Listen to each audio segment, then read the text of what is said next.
video, you already know if you're returning, but if you are new here, welcome, and if you're returning, welcome. I appreciate every single one of you guys that tune into these videos, however you choose to interact with them, whether you just watch them and that's it, or you comment, or you share, or you like it, any kind of interaction that you make with this channel, guys. I do want to say thank you. And I also want to announce that we have officially reached 100 subscribers.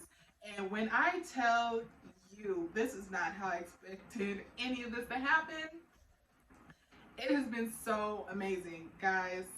I'm going to break it down in a little bit, but I do want to say 2020 was not an easy year for me whatsoever. It started out really great and really amazing. I was like, yeah, I'm saving all this money. I'm officially debt free. My credit is up there. Everything was great. But as 2020 progressed, sis showed out a lot more than she should have, and things got dark. But when I tell you 2021 has come back with so many blessings from my side gig that took over my 9 to 5, when my 9 to 5 laid everybody off. If you guys have been here since the beginning, or if you've gone back to watch those videos, I was furloughed March 30th or 31st, and then we were officially laid off in like August or September. When I was furloughed, my 9 to 5 was gone, so was the benefits and everything else. But I was able to do my side gig, and I was able to, make it do what it do. But things got a little rough, and not just a little rough. Like 2020, eventually, like the last 2 or 3 weeks of 2020, started kicking my behind. Not just in every kind of way, especially mentally. And now 2021, it started off with a little bit of mess, and I'm just like, are we gonna have to start over in February? But no, things got right, you guys. My business name change was approved, and so my license is, going through, we're renewed. Everything's on track for me to launch my hair company. That's one.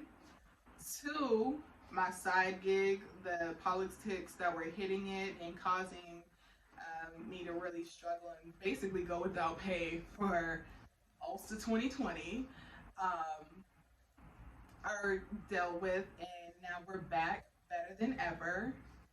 Three, I got a new job, and that's coming with great pay, great health benefits, and ridiculous paid time off.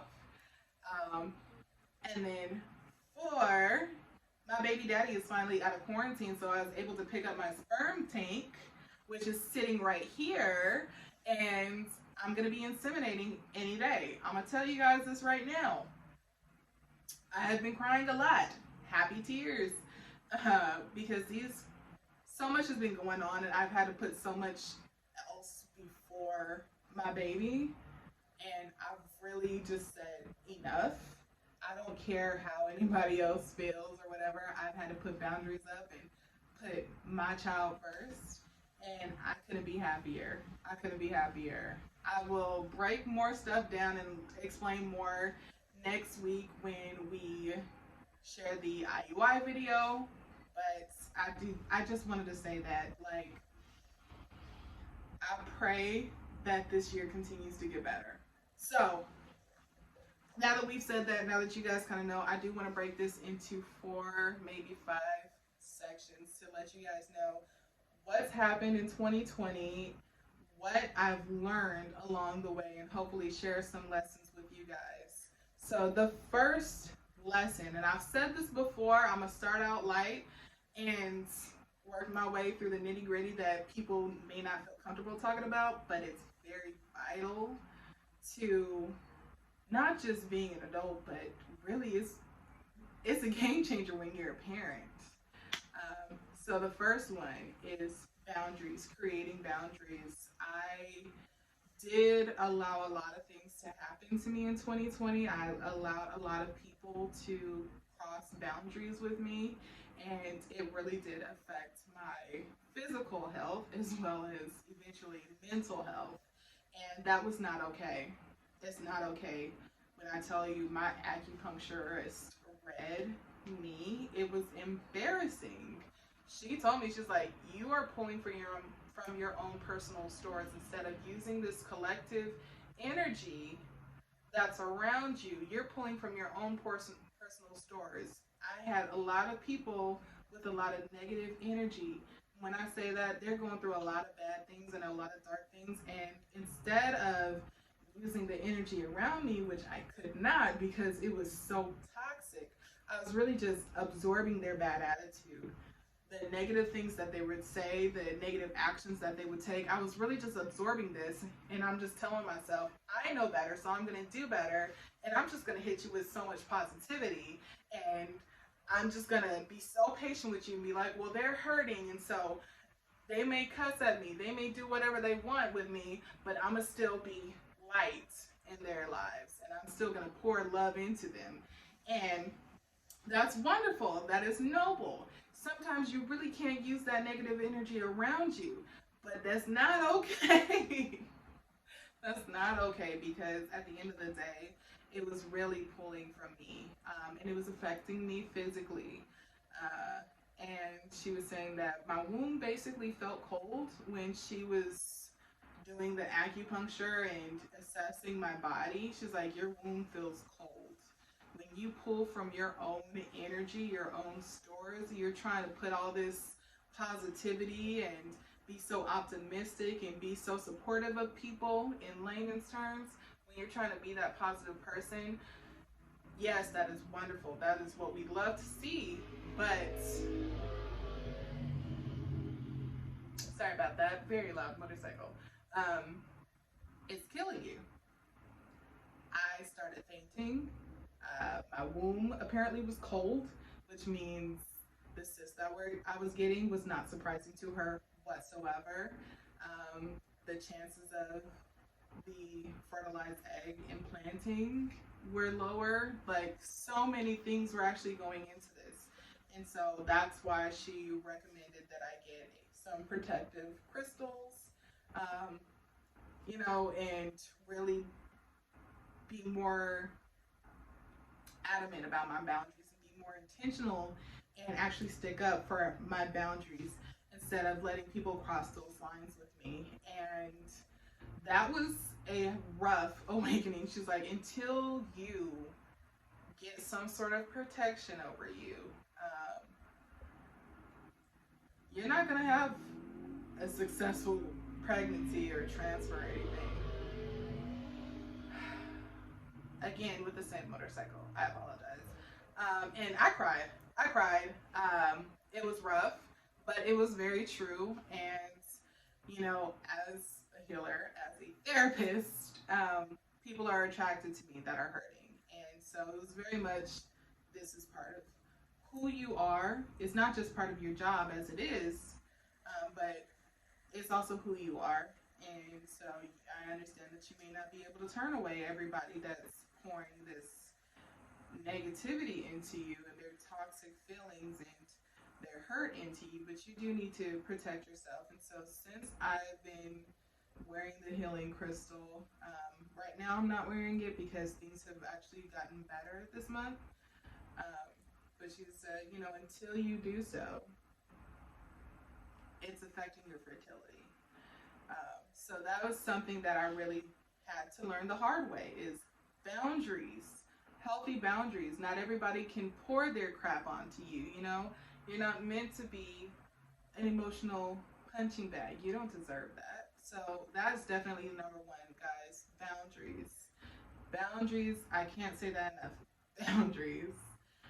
The second thing that I did learn, a lot of people are going to have negative things to say, and it may not be the best time to have a baby during COVID, but it is what it is.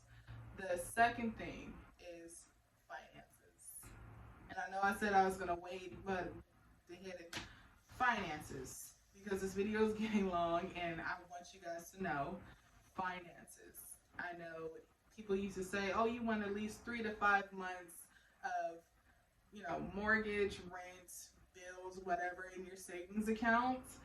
We now know from COVID, thank you very much, ma'am, that you really want at least a year. You want a solid year's worth of bills in your savings account because you just never know what's going to happen the next time Miss Rona is going to pop off and come for your job and your health and everything else. So definitely finances, you guys. Having multiple streams of income does help. I get it. You work a 9 to 5, you may not know when you can work that, extra time and whatnot. Finding passive income that is legal. Finding passive income is essential, or something that you can do as a side gig that isn't tiresome, that really feeds into you. Thankfully, my side gig, I love it. It's what I like to do. It's what I do to relax and blow off steam, and it gets me out of the house and out of my usual environment, and I get to see a lot of pretty places and things, and it's great. But it's not a permanent job. It's not a career. But when things like this happens, it's great to have multiple streams of income to still continue to pour in when that main stream of income is no longer there. You can make a quick readjustment and bounce back. Maybe not even have to technically bounce back because you never left. You just switched it up on it. Like me, the day I was laid off, I cried. I filed all the paperwork and everything that I needed to. And the next morning, I didn't have time to cry. I had a baby that I was trying to make. So I got up and worked my side gig. Ended up making more with my side gig than my part-time job. I mean, my 9 to 5 job. So definitely finances, you guys. If you have not seen my video already, preparing for baby, go ahead and watch that. It breaks down how I got myself debt free, fixed my credit, and started building up my savings. The numbers that work for me for having a baby as a single mom, and my plan for savings and all that wonderful stuff. So if you have not seen that, definitely go check it out. The third thing that I did learn this year is that, and this is going to be the final thing. The third thing that I did learn, sometimes you really just can't roll with the punches. Yeah, I've been rolling with the punches all year long, and things have finally gotten better. I have a job and everything else starting to work out for me this month. But sometimes you can't roll with the punches, and that's fine. That's fine. You can't control everything. You can't be perfect in everything. Sometimes life just insists on happening and insists on handing your butt to you. And if you gotta break down and cry, that's fine. Really looking at my feelings, why I'm feeling them, and all that stuff, and validating them really helped me to stay sane most of this year. I didn't actually start feeling the effects of the shutdown and everything until probably the last few weeks of December. And I mean, I was fainting every day. My doctors were warning me that if I hit my head, that I could start having seizures. Like, things got hard and dark. And there was a day where I just could not stop crying, and I was so scared. I had so many panic attacks, and I just felt like there's nothing else I can do. It's out of my hands. And I realized how long I was able to last in this pandemic. I realized everything that I've been able to do. Maybe it's not, I haven't been able to do it well, but it is what it is. I had no more tricks up my sleeve, nothing else I could do, and I gave up. And I succumbed to my feelings, and I told myself, you know what? These feelings are valid. These are very valid fears. And That's all right. The next day, things got better. Prayers were answered. Things that I've been worrying about, crying about, stressing about were answered. Everything isn't answered. There's still some things that are up in the air that all I can really do is continue to march on. But all this goes to say that sometimes you just kind of have to be brought down to your lowest point. But always remember, in that lowest point, no matter what happens, as long as you're still breathing tomorrow, there's still the potential that things will get better.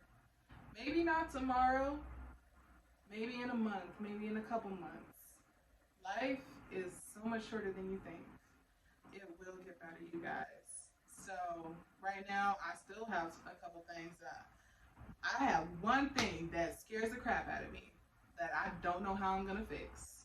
I don't know what I'm going to do, but I have faith that it's going to be answered, it's going to be taken care of, and that's all. That's all I can do. I have nothing else I can give. I have nothing else I can say. I have nothing else I can do. So I just wanted to say that I want to come on here and just let you guys know that